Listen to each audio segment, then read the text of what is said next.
Doctor Bhupen Hazarika ডাঙৰীয়াৰ নামত ডিব্ৰুগড় এয়াৰপোৰ্টটো নামকৰণ কৰিব খোজা হৈছে। এটো আমি ৰাইজৰ দলৰ তৰফৰ পৰা আৰু শিৱসাগৰৰ বিধায়ক হিচাপে সম্পূৰ্ণ সমৰ্থন 100% সমৰ্থন দিছোঁ এই প্ৰস্তাৱক।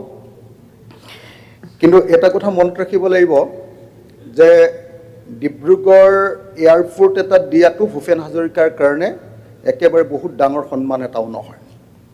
ভূপেন হাজৰিকা এনেকুৱা এটা ডাঙৰ ব্যক্তিত্ব যে ভূপেন হাজৰিকাৰ নামত যদি গোটেই অসমখনৰ নাম এটা হয় তেতিয়াহ'লেও চাগে অসমীয়া মানুহে মানি ল'ব।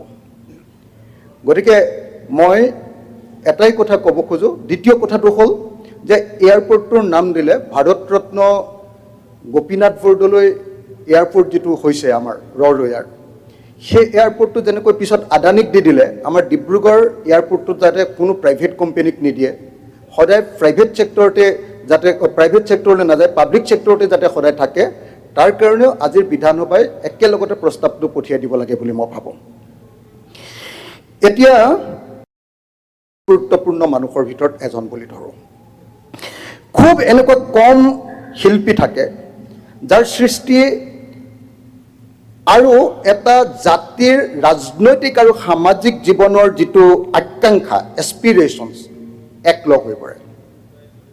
ভূপেন হাজৰিকা তেনেকুৱা এজন মানুহ যি অসমীয়া জাতিৰ আকাংক্ষা আৰু ভূপেন হাজৰিকাৰ গীতৰ আকাংক্ষা সেইটো একাকাৰ হৈ গৈছে, আৰু সেইকাৰণে ভূপেন হাজৰিকা অসমৰ এজন আটাইতকৈ বৰেণ্য মানুহ।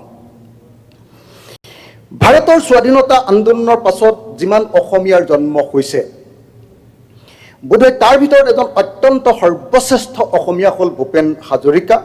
বিংশ শতিকাৰ হয়তো আটাইতকৈ সৰ্বশ্ৰেষ্ঠ অসমীয়াজনৰ নামেই হয়তো ভূপেন হাজৰিকা।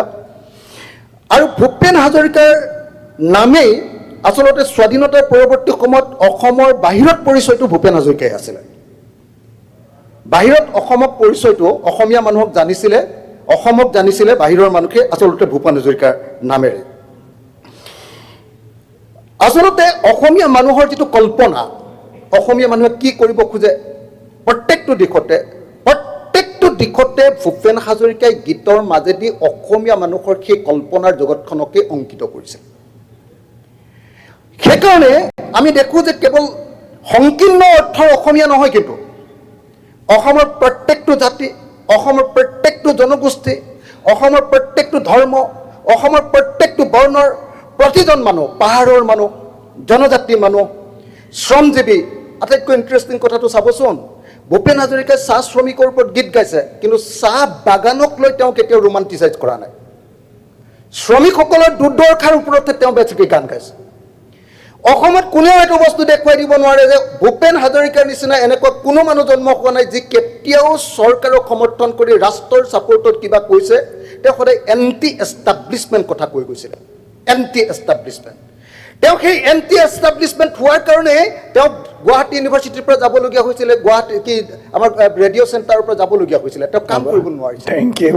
তো এইজন ভূপেন হাজৰিকা, যিজন ভূপেন হাজৰিকাই অসমৰ প্ৰত্যেকটো জাতি জনগোষ্ঠীৰ ওপৰত গীত গাইছে, সেই ভূপেন হাজৰিকাই সেই অৱদান যোগাই দিয়াৰ কাৰণে অসম আন্দোলন আহিলে, আলফা আন্দোলন আহিলে, জনজাতিসকলৰ স্বাধিকাৰ সংগ্ৰাম আহিলে, জনগোষ্ঠীয় সশস্ত্ৰ সংগ্ৰাম আহিলে। এই আটাইবিলাক দীঘলীয়া ইতিহাসেও কিন্তু ভূপেন হাজৰিকাক মান কৰিব নোৱাৰে। ভূপেন হাজৰিকা ৰৈ গ'ল, কাৰণ তেওঁৰ গীতত অসমৰ শ্বেয়াৰ্ড, অসমৰ সকলো জাতি জনগোষ্ঠীৰ যিটো শ্বেয়াৰ্ড ৰাজনৈতিক আৰু অৰ্থনৈতিক আকাংক্ষা, সেই আকাংক্ষাক প্ৰতিফলিত কৰিছে। মই শেষত এই জন্ম শতবৰ্ষৰ সময়খিনিত মই আচলতে মই আপোনাক ৰাতিপুৱাই গৈ কৈছিলোঁ যে আজিৰ দিনটোত বেলেগ কথা চৰ্চা হ'ব নালাগে, আজি অকল ভূপেন হাজৰিকাৰ বিষয়ে আমি কথা পাতোঁ। আজি সাংঘাতিক ধৰণে হিন্দু মুছলমানৰ কথা হ'ল, সেইকাৰণে মনটো বেয়া হৈ আছে। মই আপোনালোকক এটাই কথা কওঁ যে ভূপেন হাজৰিকাৰ নামত যদি জন্ম 1700 বৰ্ষ কাটো, কেইটামান কাম আমি কৰি দিয়া দৰকাৰ অসমীয়া জাতিয়ে। 1 নম্বৰ, গ্ল'বেল ষ্টেণ্ডাৰ্ডৰ এটা মিউজিয়াম। 2 নম্বৰ, ভূপেন হাজৰিকাৰ নামত আমাৰ ভাৰতীয় এখন ভাল ইউনিভাৰ্চিটি, সেইটো আমাৰ হেৰিখনো হ'ব পাৰে, তেওঁ য'ত পঢ়িছিলে সেই কলেজখনৰ আপোনাৰ তাত এখন খুব মেজৰ ইণ্ডিয়ান ইউনিভাৰ্চিটি এখনত এখন চেয়াৰ ভূপেন হাজৰিকাৰ নামত।